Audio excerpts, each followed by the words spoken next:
2 days ago, the sage handed me the tome he had been composing for decades.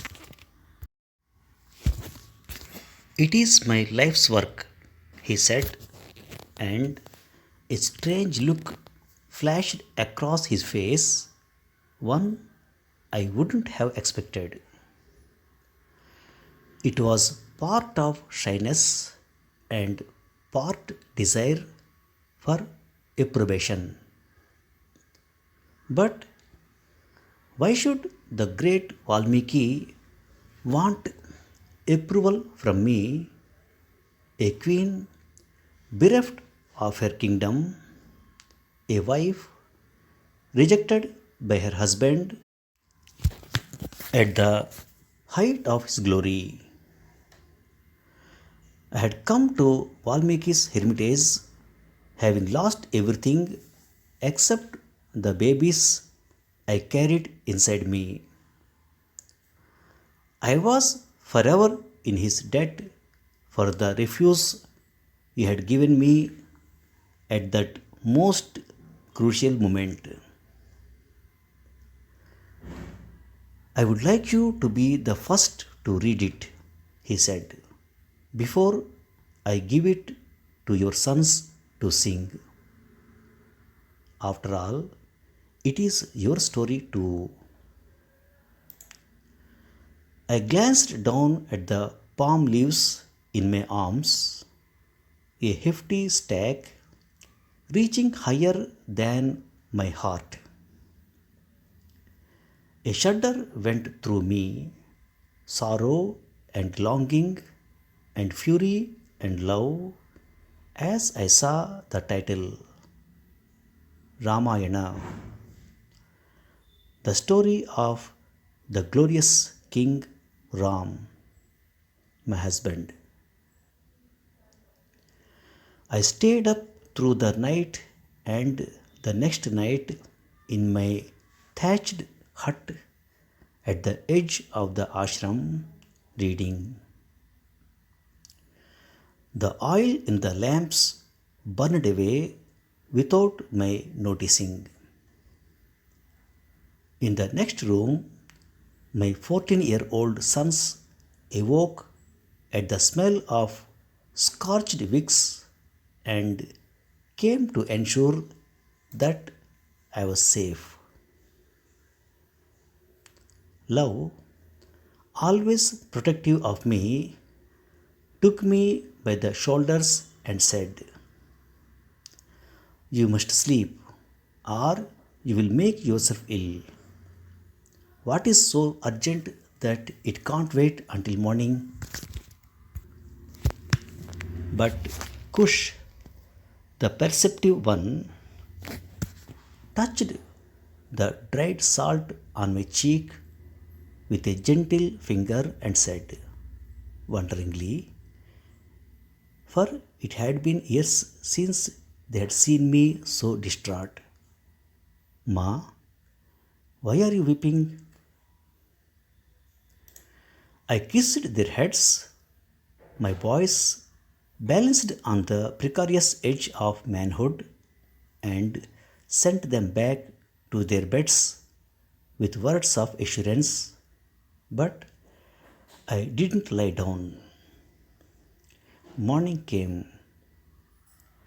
Wind whispered in the trees, mango, coconut, jackfruit, that I had planted around the edges of the ashram in the early years when I needed work to distract me from my grief. On the river bank, I heard the voices of the ashram dwellers greeting the sun with prayer. The purest notes were those of my sons, for they were adept at both weaponry and song. I waited until the assembly was dispersed, each to his or her task, and then I took the manuscript back to Valmiki. The sage looked at me curious. It's very good, I said.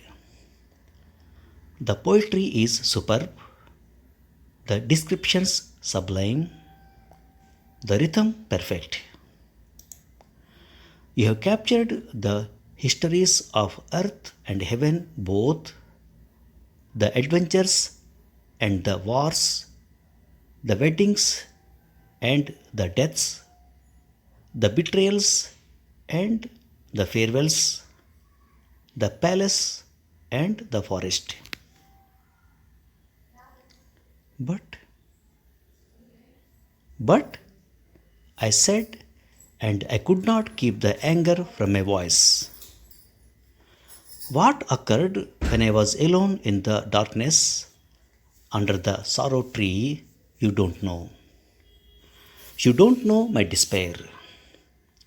You don't even know my exhilaration, how it felt, first in the forest and then in Ayodhya, when I was the most beloved woman in creation. I wrote what the divine vision showed me, he said. It must have been a god that brought it to you then, and not a goddess, I said dryly. For you haven't understood a woman's life, the heartbreak at the core of her joys, her unexpected alliances and desires, her negotiations where, in the hope of keeping one treasure safe, she must give up another. I expected anger, for he had lavished a lifetime on this book. But not for nothing is he called Maharshi, great says. You must write that story yourself, Ma, he said, for only you know it. He took out a new sheaf of the pounded leaves, a set of quills, items precious and hard to come by in our forest retreat. He called to an apprentice to carry his writing table to my room. He rummaged in a chest and handed me a sealed bottle of ink. Hurry, he said. Time grows short. I walked to my room, shaky with possibility and trepidation. Time was indeed short. All these years, my husband, yes, to my chagrin, I still thought of him as such, had left me alone to raise my sons, allowing me, if not happiness, at least a tenuous peace. But now the planets were shifting. Everything was about to change again. I barred the door and sat cross legged on the ground and arranged the palm leaves on the table. Outside, I could hear Valmiki teaching my sons how to sing the epic, where to raise their sweet silver voices in affirmation, where to whisper dark and shiveringly of the treachery of Rakshasas, of human feelings. They would be performing it soon if his vision was true, and I both feared and hoped that it was in front of Ram, king of Ayodhya, the father they had never met, the man who had banished them to the forest for no fault of their own, even before they were born. If Valmiki's vision was true, soon I, too, would be facing him. Ram, monarch, father, warrior, husband. The beloved who abandoned me when I needed him most. Ram, my greatest joy and my greatest despair. But I had a task to complete before that. I took a deep breath and touched the first palm leaf to my forehead, invoking Saraswati, goddess of creativity, serene on her white swan, though a part of me wondered what she could know of my very human tribulations. I unplugged the ink pot and was startled to see the color the sage had chosen for me, red. But of course, how else could I write my story except in the color of the marriage mark that changes women's lives, the color of flowers of the Ashoka tree under which I had spent my years of captivity in the palace of the Demon King. I picked up the quill and closed my eyes. I knew what I must do, travel back to the beginning, to the moment I met Ram, become again the girl I had been on that day, burnished with innocence, believing that goodness and love were armor enough. That was where I had to start. But as I dipped my quill into the ink pot, they rose inside me, voices, some clamoring, some tentative, some whispering, so that I had to still my breath to hear them. Kaikeyi, second queen of Ayodhya, who wrested our throne from us out of blind devotion to her son, only to be hated by him for it. Ahalya, her beauty turned to stone by husband's jealous fury. Surpanaka, wild enchantress of the forest, whose grave crime was to desire the wrong man. Mandodari, wife to the legendary demon king, forced to watch her kingdom fall into ruin and her beloved son perish because of her husband's obsession with another woman. Urmila, my sweet sister, the forgotten the one I left behind as I set off with blithe ignorance on my forest adventure with my husband. Write our story too. For always we have been pushed into corners, trivialized, misunderstood, blamed, forgotten, or maligned and used as cautionary tales.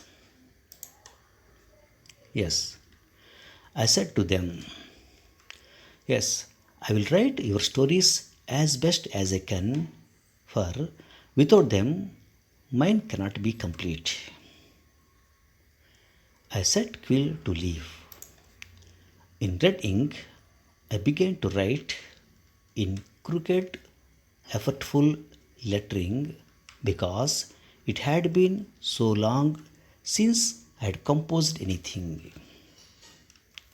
Thank you for listening. Now, some word power.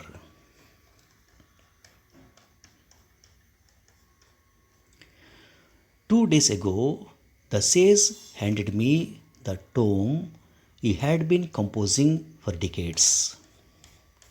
TOME, tome, means a book, especially a large, heavy, and scholarly.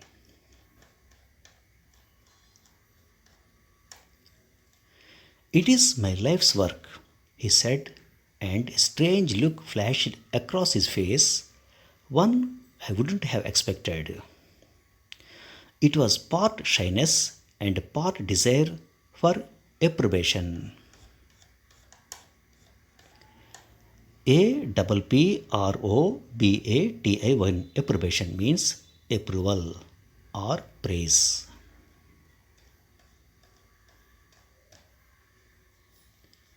But why should the great Valmiki want approval from me, a queen bereft of her kingdom? BEREFT. Bereft means completely lacking something, having lost something.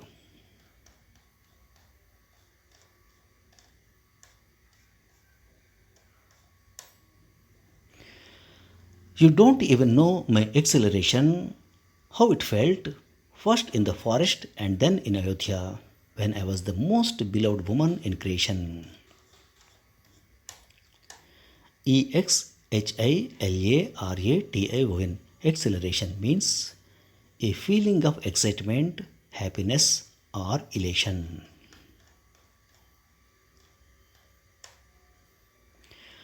It must have been a god that brought it to you then, and not a goddess, I said dryly.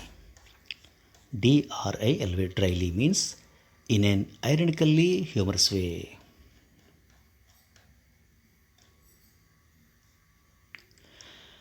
I expected anger, for he had lavished a lifetime on this book. LAVISH, lavish means large in number or amount. He took out a new sheaf of the pounded leaves, a set of quills. SHEAF, sheaf means a number of pieces of paper held or tied together.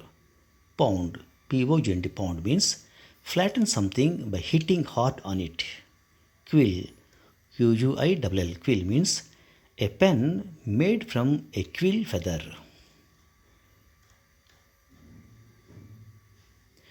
He rummaged in a chest and handed me a sealed bottle of ink. RUMMAG, rummage means search unsystematically and untidily through something. I walked to my room, shaky with possibility and trepidation. TREPIDATION, trepidation means a feeling of fear or anxiety about something that may happen. Trepidation means trembling movement or motion. All these years, my husband, yes, to my chagrin, I still thought of him as such. CHAGRIN, chagrin means annoyance or distress at having failed or been humiliated.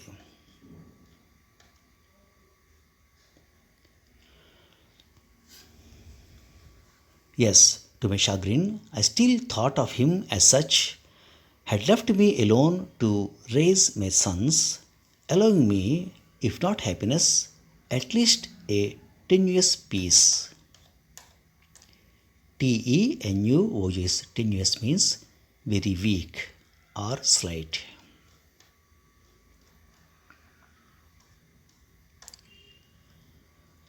But as I dipped my quill into the ink pot, they rose inside me.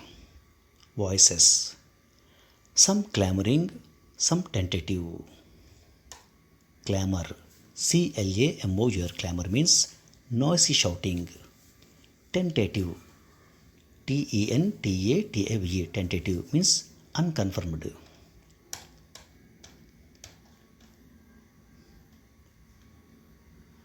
Urmila, my sweet sister, the forgotten one, The one I left behind as a set off with blithe ignorance on my forest adventure with my husband. BLATHE blithe means happy and without caring. Thanks for listening.